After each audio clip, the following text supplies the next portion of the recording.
Today, we are here to celebrate the launch of the district's inaugural Racial Equity Action Plan.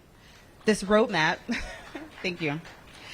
This roadmap outlines actions that district government will take to close racial equity gaps and measure progress towards a more racially equitable DC.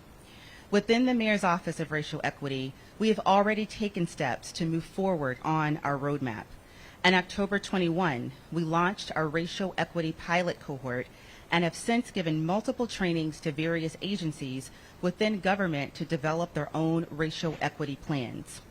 During the summer months leading up to fall, we hosted engagement forums and internal stakeholder meetings and are continuing our racial equity learning series for district employees to develop a shared understanding of racial equity principles. By focusing on specific community indicators such as housing and maternal and infant health, we will continue to measure inequities over time to understand how we're closing those gaps and moving forward together on this road. Racial equity is about developing goals and outcomes that will result in improvements for all, because we know that injustice anywhere is a threat to justice everywhere. So as we gather here at Shiloh, which played an important role in the life of our city and has been a catalyst for racial equity, and as we stand on the ancestral lands of the Nacotchtank and the Piscataway people, we invite you to review the plan and provide comments that will get us closer to our shared vision. The plan represents the culmination of nearly a year of community engagement, rigorous research by the Office of Racial Equity team, conversations with experts, and consensus building within leaders across government. Today's event will feature those voices and highlight the Bowser administration's ongoing commitment to advancing racial equity and justice. I now have the pleasure of introducing an ensemble from the Duke Ellington School of the Arts who will bless us with a musical performance.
Thank you, Duke Ellington.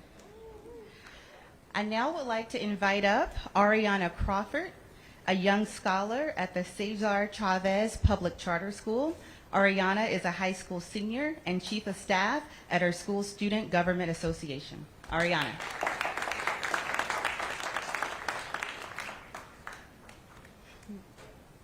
Good morning, everyone. Thank you, Director Hewitt, for your introduction. I am Ariana Crawford, a proud Ward 8 resident attending Cesar Chavez Public Charter School. I am honored to be here. For this meaningful conversation about increasing equity for all DC residents. I know something about advocacy and public service. I serve as the Chief of Staff for our Student Government Association and the Chair of the SGA Academic Affairs Committee. Our team receives complaints, mobilizes, and pushes our executive leadership to take action. Our work has made a difference in the learning environment of our fellow students. I am passionate about advocacy and making sure we all have equal access to the programs and services we need to thrive. It is my senior year at Chavez, and I am focused on making a change in my community. At the start of the school year, I noticed that I was not able to take calculus. Sure, I had all the math requirements I needed. However, a higher level mathematics course this year will ensure my preparation for competitive college and increase scholarship opportunities that are desperately needed. I pushed the school leadership to provide me with this valuable resource, and I am pleased to share that the Chavez School leadership made it happen. Thank you. That's what today is about, making your voice heard so that you can make a change in your world. Our mayor will call on you, and I hope you will take action. I hope you will follow her lead and do what's necessary to make our city and world more equitable. We can do this together, DC. So please, join me in welcoming the mayor of the nation's capital, Mayor Muriel Bowser.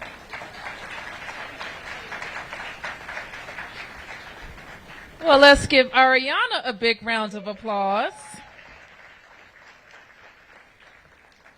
I don't think I had calculus in high school, so I'm very impressed, and I am also impressed that you advocated for yourself and that our public education system was able to respond.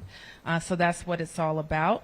I also want to acknowledge our ensemble from Duke Ellington. Please give them an outstanding round of applause. I don't think I was expecting to be grooving this early in the morning, but I'm inspired by what I heard. And I'm also inspired by what we will talk about today. We are here to release the district's first racial equity action plan. And it is the culmination of many months of work and conversations. And it offers us a blueprint to a more equitable Washington, D.C. We are grateful to be gathering here at Shiloh Baptist Church, and we want to thank the church. Reverend Bowen, thank you. You do double duty sometimes here at Shiloh and being the district's preacher, so we appreciate the hospitality of Shiloh. And you've already heard from Amber Hewitt, the district's inaugural racial equity officer, chief equity officer, so please acknowledge Dr. Hewitt and her entire team. We're also joined by the city administrator for the District of Columbia, Kevin Donahue, many members of our team, and it looks like a room full of interested Washingtonians.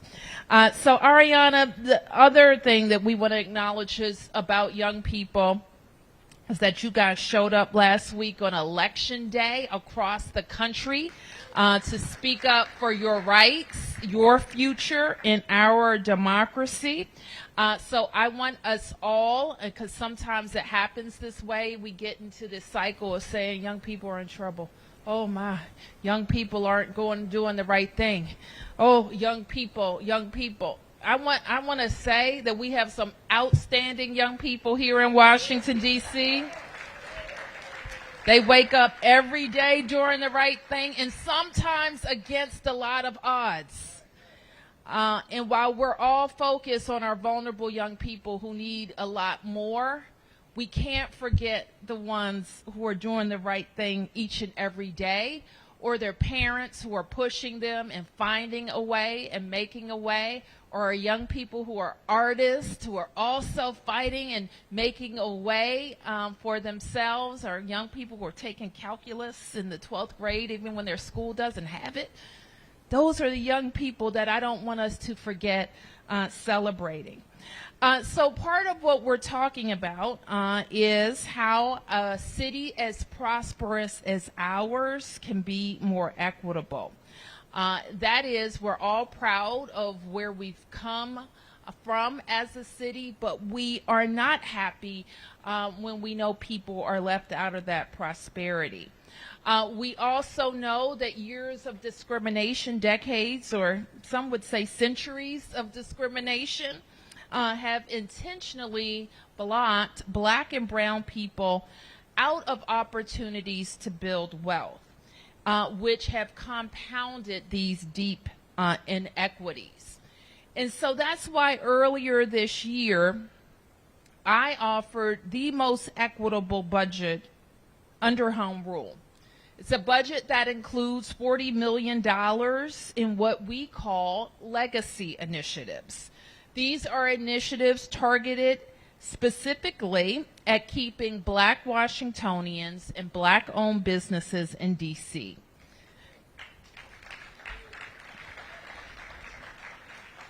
And that is also why, with the council's support, we launched the Office of Racial Equity.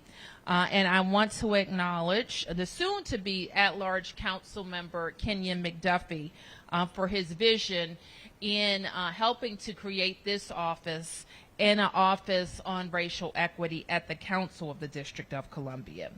Just this month, to advance some of these goals, we launched the goal of 20,000 black homeowners in D.C. by 2030. This is going to be very intentional work to help increase home ownership opportunities for black Washingtonians.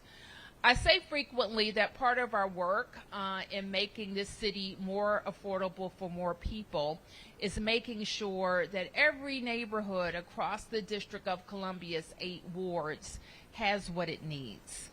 And when every neighborhood has what it needs, more people will find that neighborhood a place where they want to live and therefore make D.C. more affordable. So every neighborhood, it needs quality housing. It needs safe streets. It needs a great school. It needs safe and affordable and convenient transportation. It needs great parks and recreation centers.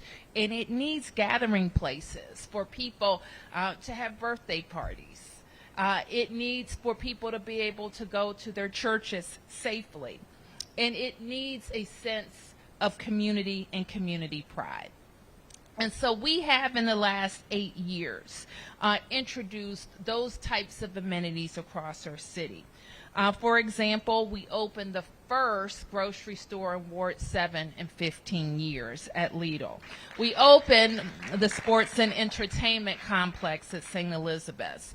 And in just a couple of years, we'll open a new hospital at St. Elizabeth's. So those are the types of investments that it will take across the city to make D.C. more affordable for more people. And there is no one agency, and Amber would want me to emphasize this, in the District of Columbia that is responsible for making great D.C. neighborhoods great places to live. It's the job of every agency, and it's the job of all of us. I'll add that it's not just the job of government, but it's the job of government and community. It means planning for our youngest residents and planning for our oldest residents. And it means applying a racial equity lens to that work. And part of Dr. Hewitt's job is to make sure that D.C. government agencies have the tools that they need to apply a racial equity team to that work. So the release of this plan aligns with my latest call to action to DC residents and stakeholders to share their big ideas for how our city rebounds from a pandemic. We know that we will be successful. As the greatest city in the world, we have the tools that we need, we have the talent that we need, and we need to put it all together. I'm asking everyone to submit those ideas, to think about the problems that you see in your neighborhood, maybe the problems that you see in your own family. Include in there your hopes and dreams for your own life, your professional trajectory, or that of your children and grandchildren, and think about ways that the government can be a part of the solution. We are collecting those ideas at together.dc.gov, and we'll also be gathering for a citywide summit to talk about it. It is my plan that on January 2nd, you have given me a great honor to be your mayor for another 4 years. And we want to make this the best 4 years. And I'm asking you to join our team. Some of you will join by participating in initiatives like this one. And not just talking about the plan, but being a part of the plan and holding us accountable for delivering the plan. Some of you will join boards and commissions. Any commissioners out there for DC government boards or commissions? I see one. Just one? Two? All right, well, we have 1,800 possibilities for you for DC boards and commissions. They range from anything from the Board of Elections to DC Water. There's a Public Service Commission. It's the you have a commission, right, Amber? There's the Commission on Racial Equity. So there's a lot of opportunities to make your voices heard. You don't have to be from Ward 1 or 2. You can be from any one of the 8 wards. You don't have to be 50. You could be 22 or 18. You don't have to be black, white, Latino. You could be any Washingtonian. So put your name forward. Join a board or a commission. And the last thing I'll say is that I'm hiring. DC is hiring. People stop me every day and say, I need a job, Mayor. This is the best time of any time I've served in government to get a job. And so we want everybody to go, if you are looking, to the Department of Employment Services, which is how DC residents can be connected to their job. Or you can go to careers.dc.gov or to mota.dc.gov to find out about DC government jobs. Finally, tomorrow I'm hosting a resume raiser. You know the term fundraiser. This is a resume raiser, where I will invite members of my team to tell you about our agencies and the openings in DC government. We're going to do it from 5 to 8 p.m. downtown at Penn Social. So join us there. So I'll close by saying this. I grew up in a DC that was called Chocolate City. All right, so I was born in the 70s. And our city has gone through ups and downs in my lifetime. I'm grateful to be here for the good times. I've lived through the tough times. And I'm going to be here for the even better times. Will you join me? All right. So in order to get there, we have to be focused on getting better and also making sure that more people can participate in our prosperity. And here we have a blueprint for a more equitable Washington. Thank you, everybody.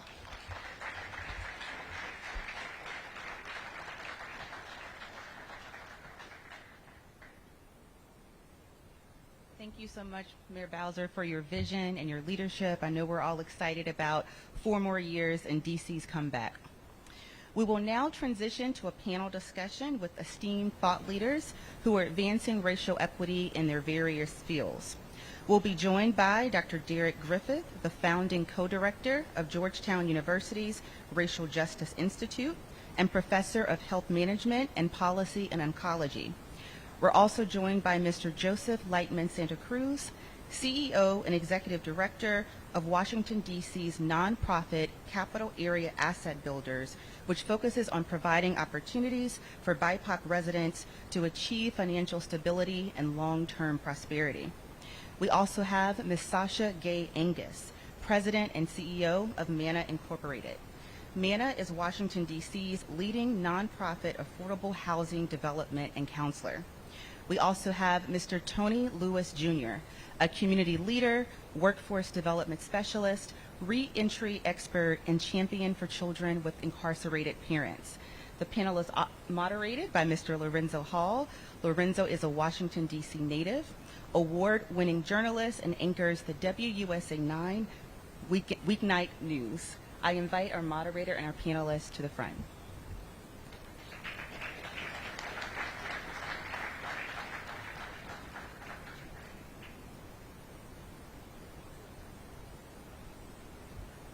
Good morning, everybody. Good to see you. As Amber mentioned, I'm a DC native. Not only do I cover the news in DC, but it's also great to be in a room full of people who are passionate about making our city better. And I think our panel, or I know our panel rather, is best illustrates that effort to make DC more equitable for all of us. So if we can, just give them another round of applause. We appreciate them being here to offer their expertise today. All right, so let's get smarter. Let's get this going. You guys ready? Sure. All right, so we know this racial equity action plan is to make DC more equitable, but based on your areas of expertise, where are we starting from? Give us some idea of the uphill battle, if you will. I know, Tony, you can talk more so about public safety and justice. We have Sasha, you can talk about housing and home ownership. Dr. Griffith, health equity, which is critical, of course, as well. And Joseph, everyone cares about their money. So we'll talk about economic opportunities as well. And Dr. Griffith, if you want to start us off. Absolutely. Thank you for this opportunity. It's a pleasure to be here with you. I was also born in D.C. At Freedman's Hospital at Howard University. That's right. I think we have to start from two perspectives. One, we can talk about the poor health of certain areas and populations, but we also need to talk about the strengths that we're building on. So the fact that Dr. Nesbitt is here, the fact that her office exists, the fact that the D.C. Department of Health, the Health Equity Report that was done by the D.C. Office of Health Equity is also something that we need to build on. So the work that Dr. Nesbitt was doing in that space, this existing report, and there were several others that have been done that suggest that we have an infrastructure to build on and build from. We also have to realize that we can't achieve health equity without recognizing, and this is the wisdom of the report, that recognizing that health is only one of the 7 sort of key indicators or key factors, that it's all interconnected, that we can't just look at things like access to health care, quality of health care. Those things are important, but they're not the primary drivers of health. Where people live, how stressful their lives are, the resources and opportunities that they have, all of those things are actually the bigger determinants of health, and they highlight that in their report. Some of the big differences that we have noted in the past and that has been noted by the Health Equity Report that has been done by Dr. Nesbitt in her office have been some of the stark, differences in things like life expectancy between, say, Woodley Park that has a life expectancy of over 89 years, yet the area of St. Elizabeth's has a life expectancy of about 68 years. So the fact that within the same city you have a 31-year life expectancy difference depending on where you live. You have Ward 8 that has the longest life expectancy of the wards, that's 87.6 years, and the shortest of Ward 8 is 72 years. So again, 15-year difference just based on where we live. The other related thing with that is that we know that there are different patterns of race, of health outcomes by race within those areas. And one of the things, just to highlight quickly, is that we know that black babies die at about 5 times the rate of white babies before their first birthday, and that black women tend to live about 12 years shorter lives than white women, and black men tend to live 17 years shorter lives than their white counterparts. So we're starting from two places. I think from the strengths of the infrastructure and the vision that Mayor Bowser's office has created, but also the areas that we need to sort of pay attention to going forward. Tony? Well, hi, everyone. I want to, first of all, thank Dr. Hewitt and Mayor Bowser for this report and this convening From a public safety lens, I really see this quest for equity as being very centered in that, and actually, like, none of our expertise is like separate, right, in this issue, right? It's not an island. All of us are interconnected. And with that, when you think about how not just black people in Washington, right, but like particularly black people from Washington, right, and we look at who have been just as involved, and we represent, you know, really sort of like in the 95 percentile in terms of people that have been touched by the criminal justice system. And when you think about sort of the barriers that presents for someone to pull themselves out of poverty, to be able to be in a position, to the mayor's point, to sort of participate in the prosperity. And so I feel like this effort to create a more equitable Washington is in my mind really focused on that group of people, right?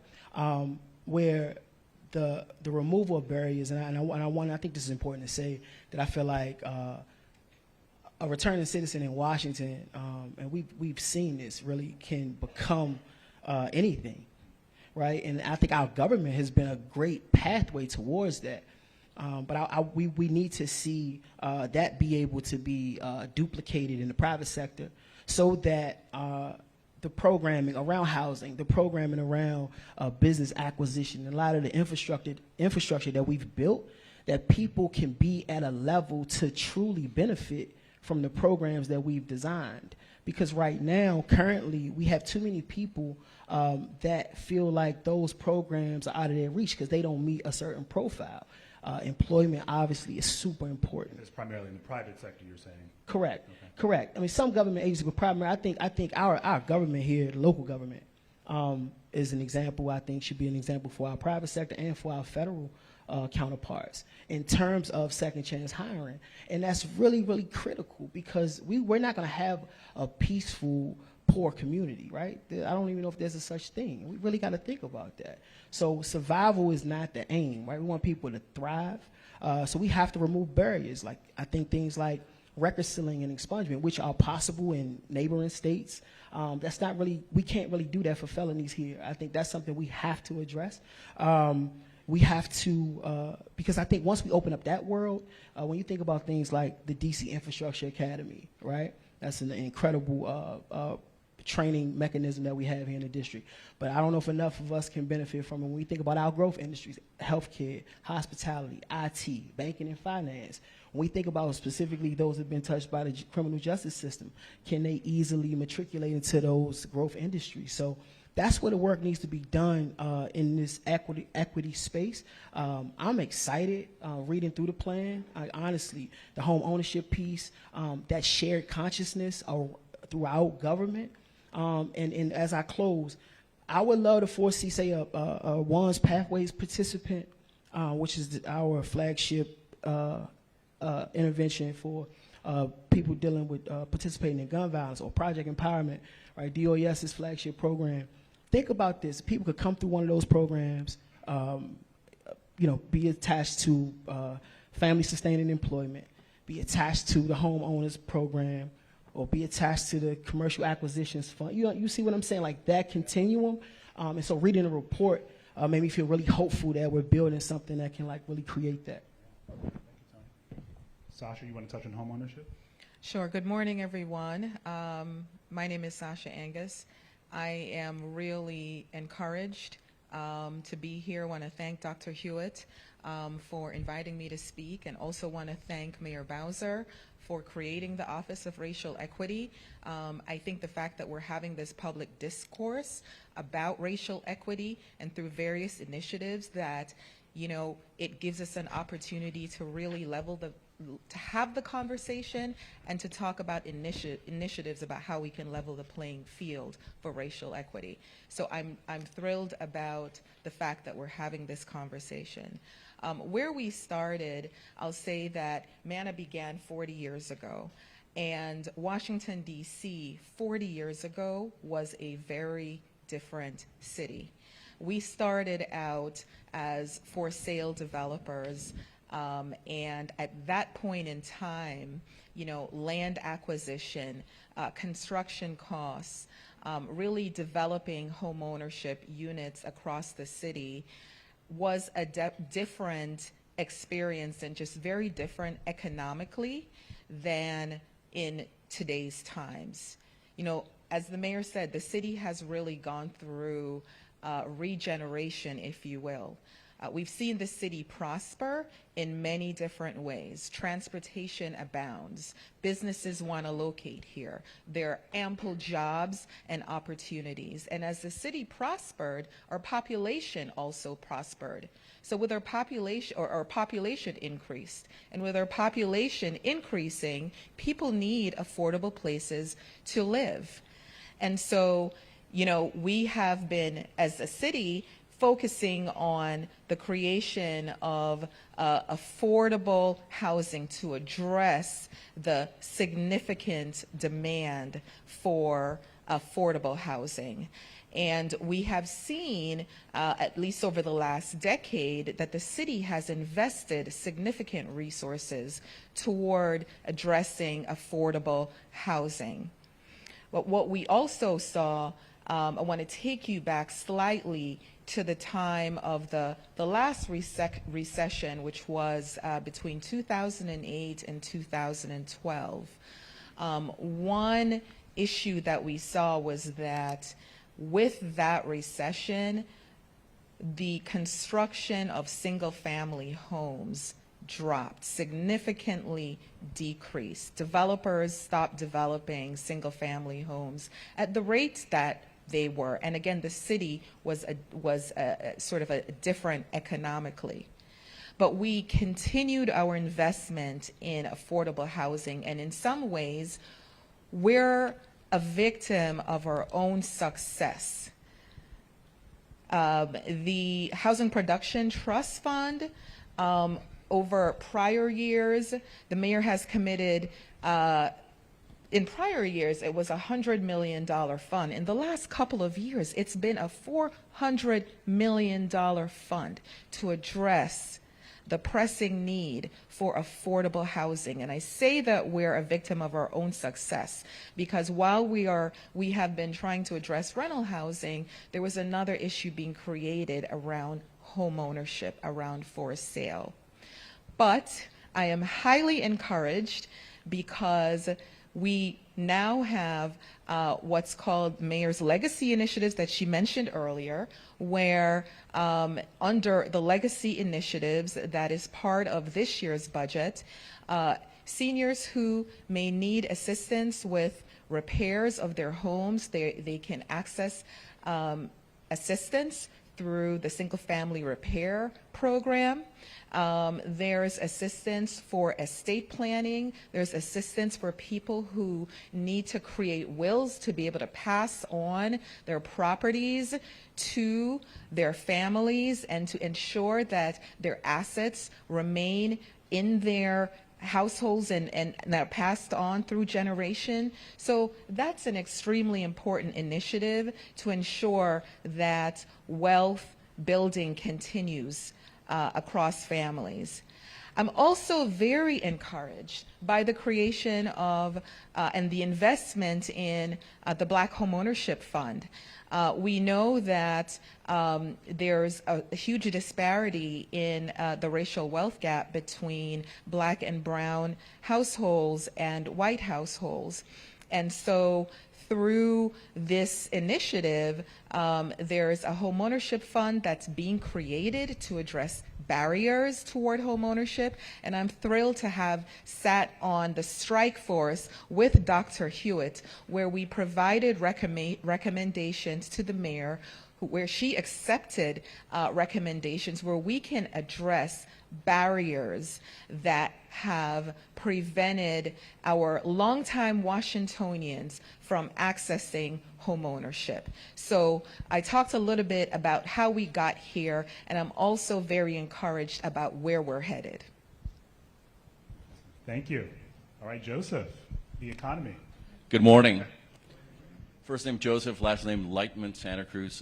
Proud to lead Capital Area Asset Builders, a DC-based nonprofit that for the last 26 years has intentionally focused on providing access to knowledge, resources, and money, specifically focusing on low to moderate income Washingtonians. We unapologetically focus on providing money and empowerment to black and brown Washingtonians. We focus 100% on addressing and closing the racial wealth gap, so I celebrate and applaud Mayor Bowser and Dr. Hewitt for the intentionality on focusing on racial equity. Without dropping names, let me just say this. Having frank conversations like this and having the intentionality on focusing racial equity is what truly could make our country glorious and great again. Dropping 3 components right now.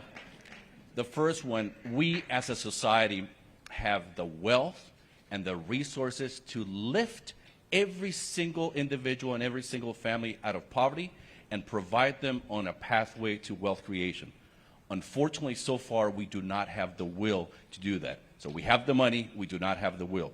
In the District of Columbia, it is being demonstrated that not only we already know we have the resources, but now there is that intentionality and that will to truly provide everyone, regardless of who they are, the opportunity to achieve their God-given potential.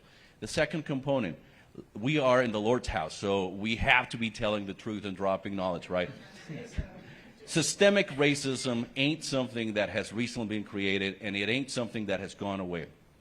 For too long of a time, something called redlining existed, which simply prevented black aspiring homeowners from becoming homeowners. And we know that the American dream, first and foremost, can be achieved only through homeownership. That is the largest component of wealth creation in our nation's history. So that has ceased to exist, but it's still in the financial services industry. There are still components, legacy of redlining that exist. In the District of Columbia, it is completely unexplainable and shameful. This has nothing to do with public, nonprofit, or the community, and it's 100% provided by the industry. When it comes to driver's insurance, and we know that legally everybody has to have driver's insurance, right? If we get pulled over by MPD and we cannot demonstrate we have that, now we have a justice involvement situation. So for a black historic Anacostia or a black Ward 8 resident versus a white affluent Northwest resident, the black Southeast resident is paying 3 times more than an affluent white driver in the District of Columbia. And that is what the insurance industry has created. We need to systemically prevent that. And by the way, this has to do with credit scores. What in the world does a credit score have to do with the driving capacity of a district resident? So we cannot allow, and we should not allow, for the wealth extraction. At CAB, we talk about wealth creation, we talk about financial stability, we talk about long-term prosperity, but there are things that right away we can do to prevent wealth extraction, primarily from low-income black and brown community members. And the third component is we need the intentionality of simply having a conversation not only amongst ourselves. Let's not only preach to the choir. We need to talk to those who are unaware they should care about this or are unaware that they will benefit from racial equity. And what do I mean by that? The moment we put $1 or $100 million or $1 billion into the economy, that money has a circular flow. So everybody benefits. We will not be able to win over everybody, right? We know that already. But if we're able to empower those who are unaware that they truly could benefit or should care about this, they selfishly will also benefit. So whether it is justice involvement and second opportunities or wealth creation through home ownership or wealth creation through small business enterprises, those who are unaware of their benefit will also benefit. So again, when everybody is given the opportunity to achieve their wealth, their God-given potential, everybody benefits. It's not only the right thing, but it's also the financially right thing to do. So again, thank you for the intentionality of creating a true opportunity for all Washingtonians to achieve their God-given potential. All right, we just got our time cue a second ago that we have roughly 10 minutes left. So before we get to our last question, I didn't know if any of our residents, DC residents here, have questions that you'd like to pose to our panel. Yes, sir. My name is Commissioner Locke. I'm a 3-time certified country. Vietnam, neighborhood 13 years, and now the legacy commissioner. And I grew up in Ward 7. 20 years ago, they put ungoverned housing, and they put townhouses up.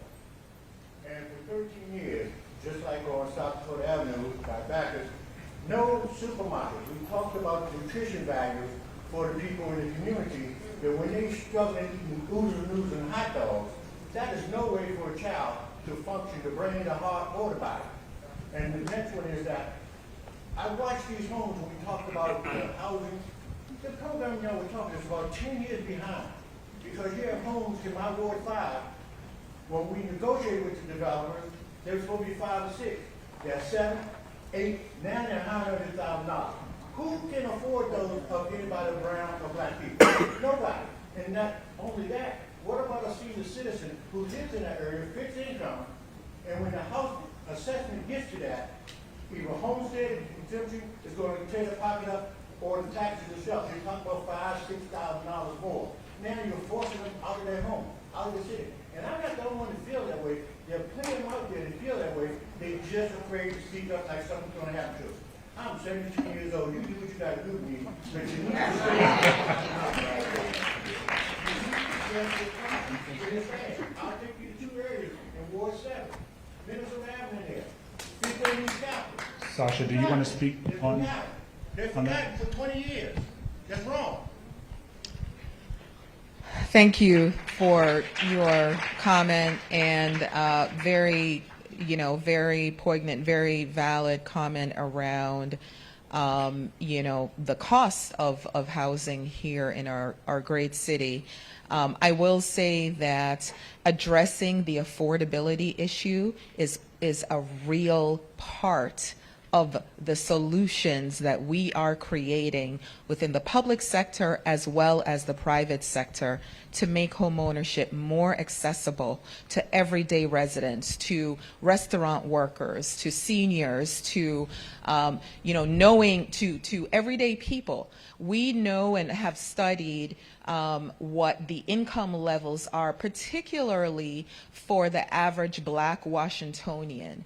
And so our solution to addressing that is to create housing not at the $900,000 level, but at a sales price that will be affordable to lower income households.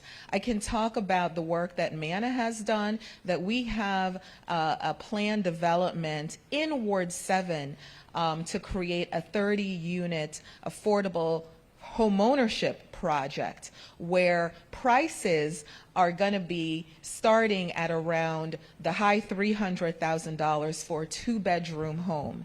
And so that's the kind of thing that we're really talking about. It's not creating these $900,000 homes. It's really creating affordable homeownership so that it can be accessible to everyday Washingtonians. Then why is it that the government has forced these developers and these flippers to come into these neighborhoods and take these homes from $300,000 and $400,000 to $800,000 and $900,000, and the government do not have any regulations in place to say this is the only amount of money you can increase it to. When you do developers the same way, because these flippers are coming into these neighborhoods. I'm in Ward 5, and I watched them, and then they're offering little homes with $30,000 when I moved in '75. You can't find one that's dilapidated for $700,000. So they're setting the prices to tell you who's going to live in these neighborhoods, and it's unfair. I had one neighbor tell me this several months ago, no, a year ago when I first became commissioner. I had a new neighbor walk outside their house and tell me and my neighbor, we don't belong here. Now, if you're practicing that, then you're preaching it too. That's not fair. I have a fence directly across the street from me. Let me just respond to one part of what you just said. I want to encourage you to go to blackhome.gov and read the report from the Black Homeownership Strike Force, because the very thing that you just talked about the flippers, that is not something that the government necessarily controls. I don't work for the government, but that is a private, that is something that just occurs on the private market. But you know what? One of the things that we discussed in the strike force is how can we address this issue? How can we really, address the market where we are preventing as many flips from occurring and really being able to access homes before they're flipped? So I want to just encourage you to please go to the website and read the recommendations that came out of the strike force, because that very thing that you talked about, there are solutions for that. All right, and really quickly, just because we're short on time, I want to take one more question from someone in the audience. Yes, sir.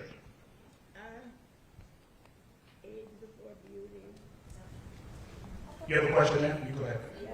So, sorry, age before, I'm busy on age before. Okay, ma'am, go ahead. Don't rush me, boo. So, I'm nice. Hello. I'm Dr. Jean Purchase Toller. I graduated 4 times from Howard University, and my kids were born in Fremont Hospital.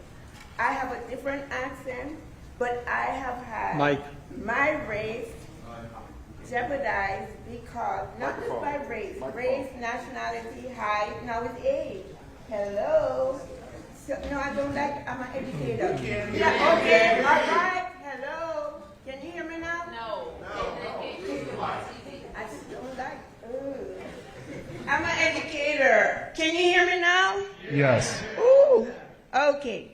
So, now it's too loud.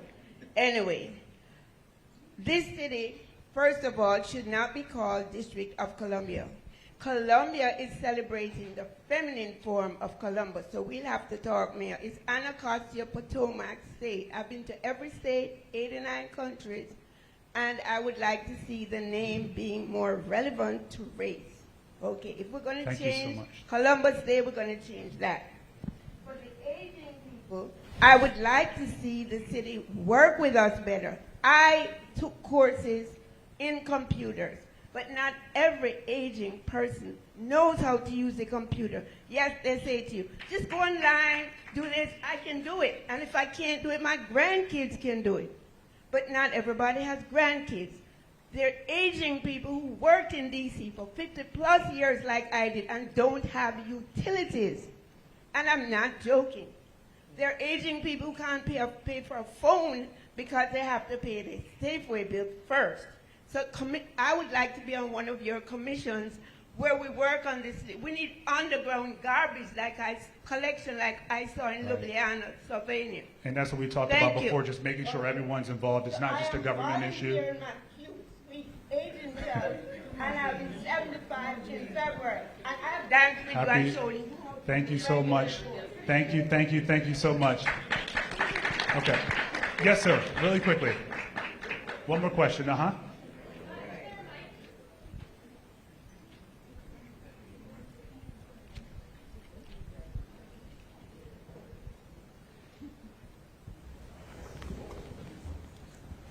So I just have a statement. My name is Christopher Johnson, and I am the president of the District of Columbia local area Black Deaf Advocacy. So now I just want to give you a little thought here for all of you. Are you including deaf and hard of hearing people in your policy making and your decision making to develop all of these programs? Because we need lights, flashing lights when you're developing houses, and so you need to include deaf and disabled as well. They have 2 different needs, and that's all. Thank you. And I see a head nod here from Amber. So yes, very good point. Thank you so much. Yes. Just very quickly addressing the 2 questions. Commissioner, fully understand what you're mentioning, and sir, thank you for highlighting the disability community throughout the United States is the one hit the hardest within the racial equity. So we need to be very intentional on truly saying for the benefit of all. But one key area that already exists in the District of Columbia with regard to becoming a homeowner, staying a homeowner, and making major home renovations, taking advantage of this platform, there's a significant investment the Bowser administration through DISB and CAV have made called the DC Opportunity Accounts Program. We are able to assist you. Please reach out to us, caab.org. We're able to provide up to $6,000 of tax-free grant for home ownership and for major home renovations. That ain't everything to buy that, but it's a significant investment. And this is just the ability to truly start the process of creating wealth. DC also has the most robust first-time home buying program, HPAP, at $202,000. So again, we need to, and when I say we, it really takes a village. Public sector, nonprofit, the community, private sector, and philanthropy, we all benefit when primarily black and brown residents benefit. All right, and finally today, this is for everyone on the panel. What is your vision for a more racially equitable DC? We'll start with you, Dr. Griffith. Well, thank you. I think the first thing is to have more Arianas and folks who actually can advocate and do advocate for themselves and for the community itself. I think part of the vision also is that every DC resident has the same opportunity to be healthy, that we know that and we have a DC where, you know, people are able to live the longest, healthiest, and most fulfilling lives possible. I think the other thing is that we want factors like race, ethnicity, language, address, sex, sexual orientation, being a returning citizen are no longer useful indicators of health and well-being. Tony? I really, for me, that's a not a tough question, but it's just a lot, right? But I mean, in short, a place where you know, people can thrive, right? A place where, despite where you come from, your past transgressions, that there's a launching pad for you. There's a culture of inclusion and redemption. You know, and we fought incredibly hard in this city to build that, but we have to understand that that won't just trickle down to folk.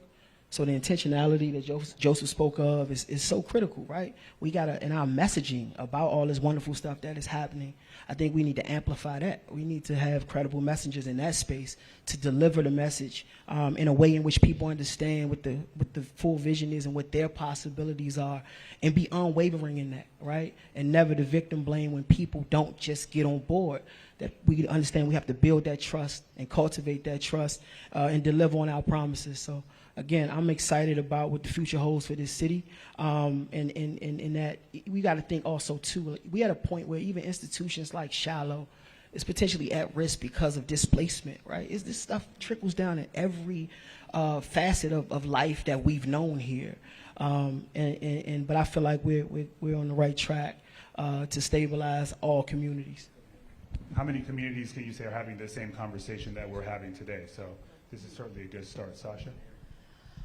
I'll just say that I think success looks like having an Office of Racial Equity really being able to continue this racial equity work for generations to come. It took us a long time to get to the point where we are really having this kind of public discourse really throughout the country the way we're having it today, and the fact that we do have a great city that is really being intentional around addressing the multiple ways in which we can address racial equity through small business ownership, through home ownership, through addressing health inequities, that we're really beginning the fight to really narrow the racial wealth gap.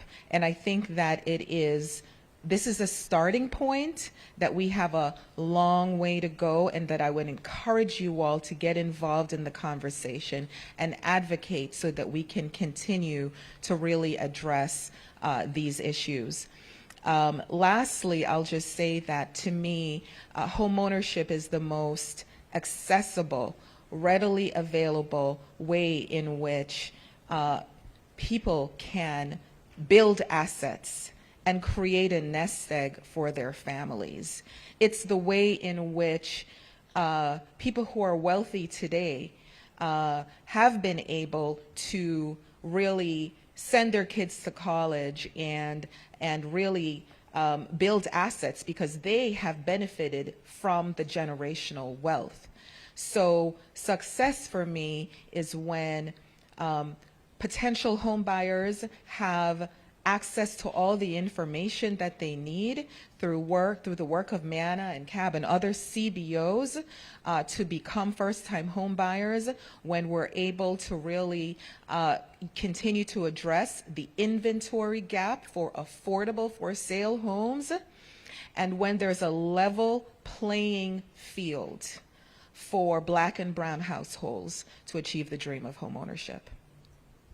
From my side, success simply is translated into events like this, action plans like this, and the intentionality of knowing that it can be done. But at the same time, being realistic that we cannot undo 400 plus years of specific systemic racism and oppression in just a few years, a few decades, but we need to dream big and we need to act in a big way. And lastly, it is a call for action for all of us here. This is not a black versus white. This is not a brown versus white. This has to be a black plus brown plus everybody else against the system that has intentionally benefited some and systemically left others behind. So let's not lose out on the amazing opportunity to truly build a bridge between black and brown communities, and the District of Columbia can lead the way nationwide.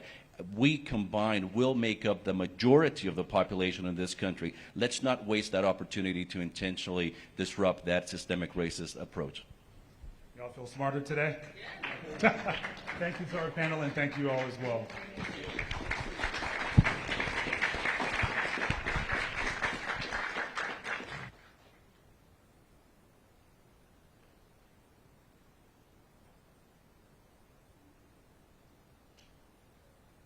Thank you so much to our panelists for such an engaging and insightful conversation. Thank you to Lorenzo Hall for moderating.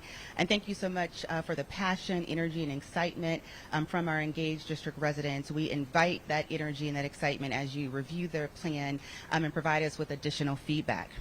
So in the spirit of justice and freedom, I would like to bring up Dimitri Roach, a Ward 8 resident, who will perform Lift Every Voice and Sing.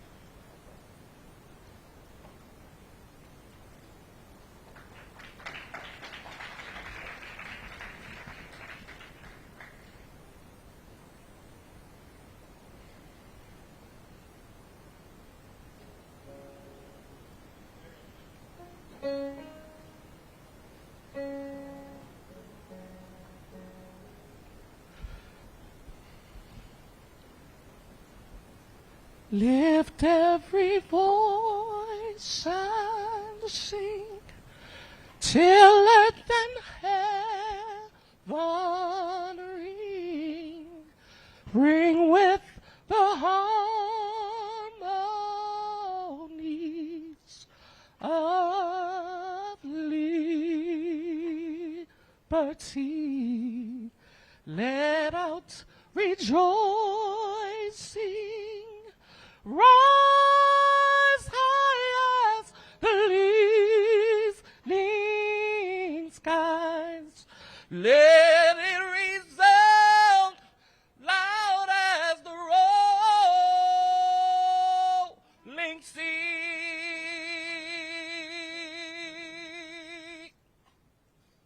Sing a song full of the faith that the dark past has taught us. Sing a song full of the hope that the present has brought us, facing the rising sun of our new day begun.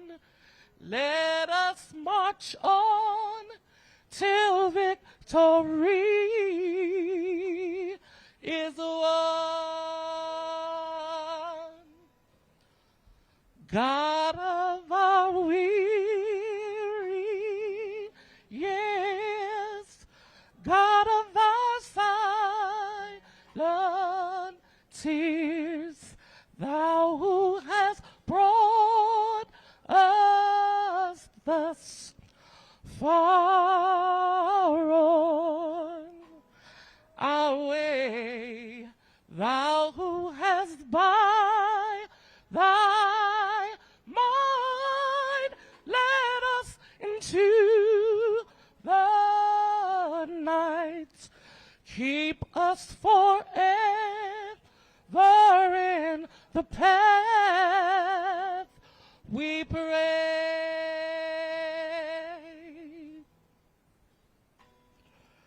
Lest our feet stray from the places, our God, where we met thee, lest our hearts, drunk with the wine of the world, we forget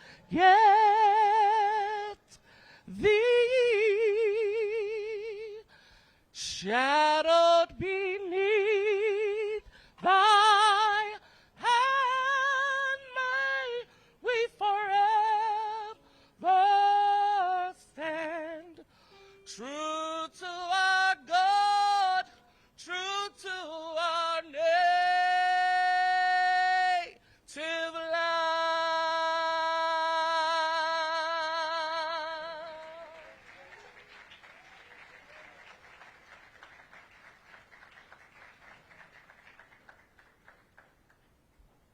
Wow.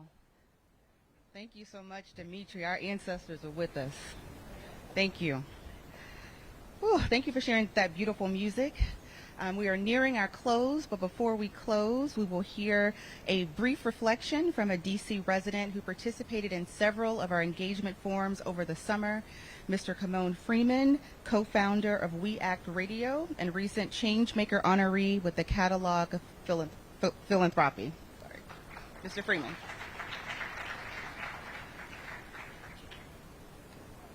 All right, peace and blessings.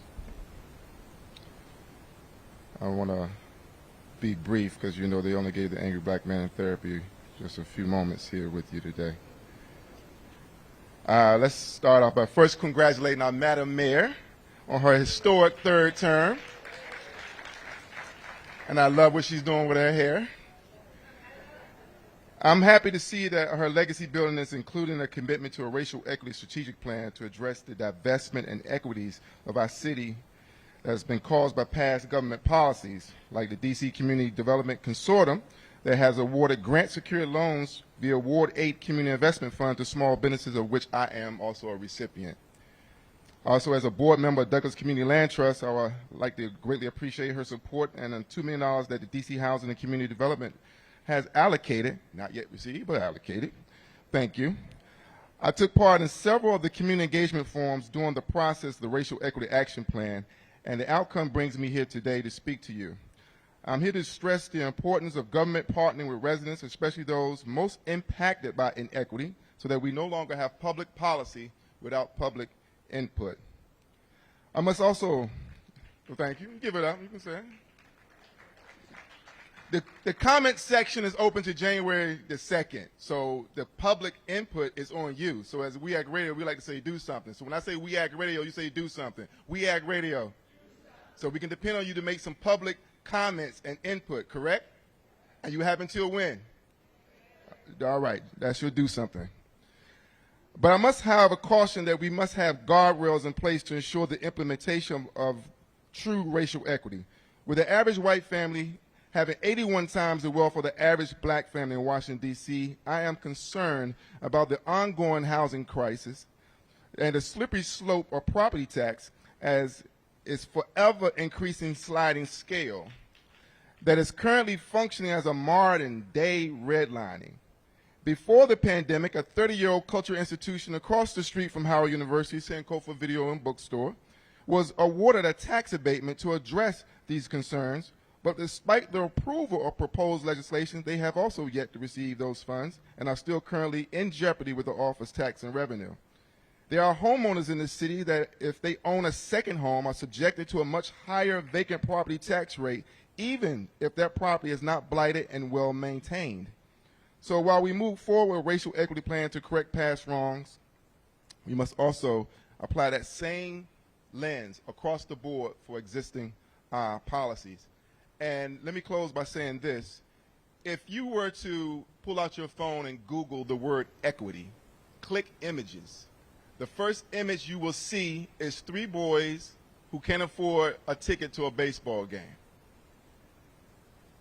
Equality is to give each one of those boys a box to stand on.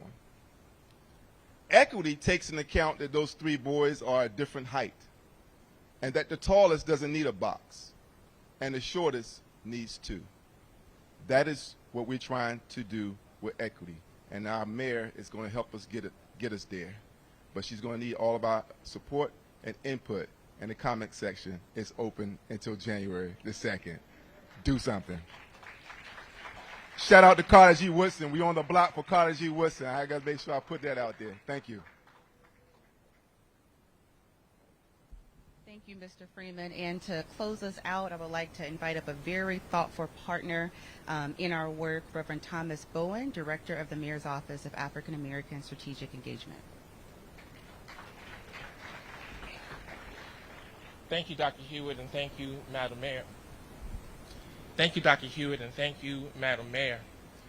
One Sunday, someone did what no one in this room would ever do. They came into a church service only to find out that they had missed the entire service. So he politely asked the usher, when does service begin, because they didn't want to miss it the next week. And the usher looked at the individual and said, the service begins after the benediction. And so we are here because the service is about to begin after the benediction. Last week we voted, but voting is only one leg of that stool when it comes to civic participation. There's also engagement, which our offices in community affairs continue to do each and every day.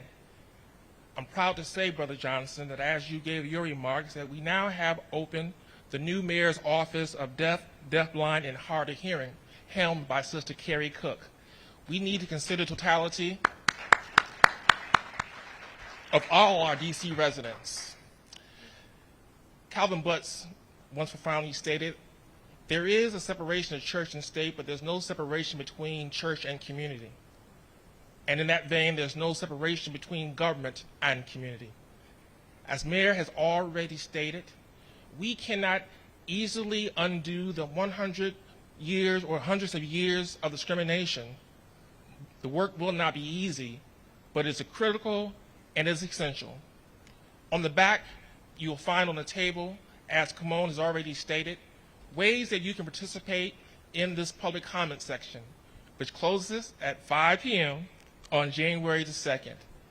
It's going to take all of us in this room. And this is the one time I will say this statement which causes me to cringe. We want you to go home and turn to your neighbor on the left and the right. Turn to your neighbor in your communities, in the coffee house that you visit, at the bus stop, or wherever you have time, and tell them that the path forward, the light green for us, is to go forward together. Thank you, each and every one. Let us depart now, ready to serve.